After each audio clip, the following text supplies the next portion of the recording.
Bonjour tout le monde, je suis la servante de Dieu, Alice Pemha. Je viens vous présenter un message d'encouragement et d'exhortation. Mais avant de commencer le message, je vous annonce que j'ai une chaîne YouTube, Peniel Zone TV, où vous aurez régulièrement des messages d'exhortation, d'encouragement, des prières, des proclamations de délivrance et de restauration. Et vos questions y seront répondues également. Voilà. Ok, au nom de Jésus. Le titre du message de ce soir, d'aujourd'hui, c'est la puissance des actions de grâce.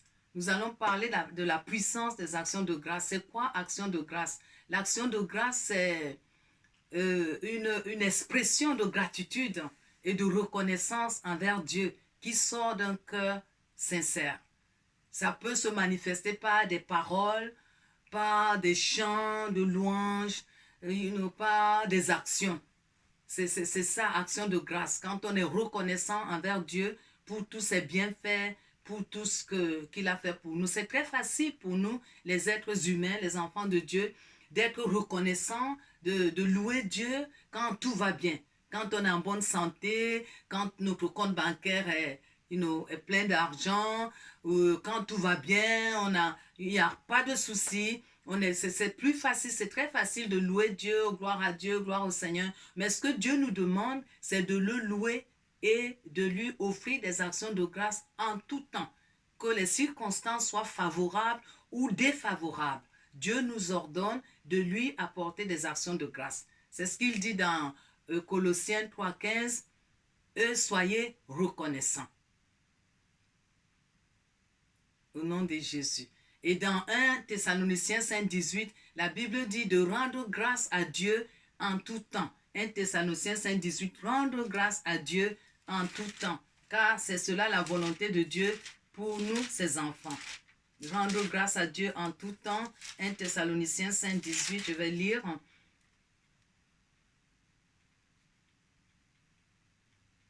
Rendez grâce à Dieu en toutes choses, car c'est à votre égard la volonté de Dieu en Jésus-Christ. Et Éphésiens 5, verset 20 nous dit, rendez continuellement grâce à Dieu le Père pour toutes choses au nom de notre Seigneur Jésus-Christ. On vient de lire en toutes choses, mais ici dans Éphésiens 5, 20, Dieu dit pour toutes choses. Lorsqu'on rend grâce à Dieu, nous amenons Dieu dans la scène. Lorsque nous offrons à Dieu les actions de grâce, ça nous permet de nous défocaliser de nos circonstances. Donc, on commence à offrir les actions de Dieu, de grâce à Dieu. Ça nous détend, ça nous libère de l'anxiété, ça nous libère de l'angoisse. C'est pour ça que Dieu a dit, ne vous inquiétez de rien, mais en toute chose, faites connaître vos besoins à Dieu par des prières et des supplications avec action de grâce. Et qu'est-ce qu'on reçoit en retour? La paix. Il a dit, et la paix de Dieu qui surpasse toute chose gardera vos cœurs en Jésus-Christ. Donc, lorsque nous offrons à Dieu les actions de grâce, nous reconnaissons sa puissance, nous reconnaissons sa grandeur. Nous savons que nous souvenons de tous ses bienfaits du passé. Et nous reconnaissons que, comme la Bible le dit si bien, la bonne œuvre qu'il a commencée, il est capable de l'achever. Si Dieu l'a fait dans le passé, il peut aussi le faire maintenant. Donc, ça nous permet d'amener Dieu sur la scène. Alléluia. Nous allons lire un passage dans Actes des Apôtres, chapitre 16. C'est l'histoire de Paul et Silas. Paul et Silas étaient, la Bible dit qu'ils avaient rencontré une servante qui était possédée par un esprit de python et ils lui ont offert la délivrance. Et parce que cette servante était l'esclave des esprits qui géraient cette contrée, ils ont arrêté Paul et Silas, ils les ont battus, ils les ont déshabillés. La Bible dit que, on va lire à partir du verset 22 de Actes chapitre 16. La foule se souleva aussi contre Paul et Silas et les prêteurs, ayant fait arracher leurs vêtements, ordonnèrent qu'on les batte de verges. Après qu'on les eut chargés de coups, ils les jetèrent en prison, en recommandant aux geôliers de les garder sûrement. Les geôliers ayant reçu cet ordre les jeta dans la prison intérieure et les mit les cèpes, et leur mit les cèpes aux pieds. Donc, ils ont fait une bonne action, ils ont délivré quelqu'un, mais ça n'a pas plu aux autorités spirituelles de cette contrée qui ont poussé les pétreurs et la foule contre Paul et Silas. Ils les ont battus, ils avaient le corps, leur corps était vraiment ensanglanté et ils les ont jetés en prison. En prison, la Bible dit au verset 25, vers le milieu de la nuit. Vous savez, à chacun de nous, il y aura le milieu de la nuit. Amen. Il y a un temps qu'on appelle milieu de la nuit. Quand tu regardes à gauche, tu ne vois rien. Tu regardes à droite, il n'y a pas de secours. Devant toi, il n'y a pas de secours. Qu'est-ce que tu fais en ce temps-là, au milieu de la nuit? Qu'est-ce qu'ils ont fait? Paul et Silas priaient et chantaient. Malgré les corps qui étaient pleins de blessures, malgré leurs corps qui étaient ensanglantés, malgré la douleur, ils ont élevé leur voix vers Dieu. Alléluia. Ils ont prié, ils ont chanté, ils ont loué. La Bible dit, et ils chantaient les louanges de Dieu et les prisonniers les entendaient. Ça veut dire qu'ils ne le faisaient pas en silence. Ils criaient, ils louaient Dieu, tu es grand, ils chantaient. Tous les prisonniers les entendaient. Et tout à coup, il se fit un grand tremblement de terre, en sorte que le fondement de la prison fut ébranlé. Les fondements de la prison furent ébranlés. Au même instant, toutes les portes s'ouvrirent. Quand tu commences, tu te retrouves à l'heure H, comme on dit, vers le milieu de la nuit des circonstances. Tu es dans cet hôpital, le médecin te dit il n'y a plus rien à faire. Tu es dans cette situation, ton mariage est en train de finir, tu es dans tu es en train de perdre ton logement et tout s'effondre devant toi, tes enfants se rebellent et tout. Qu'est-ce que tu fais? Tu commences à louer le Seigneur. Et Paul et Silas étaient en prison au travers de leurs louanges et de leur action de grâce qu'ils ont offert à Dieu.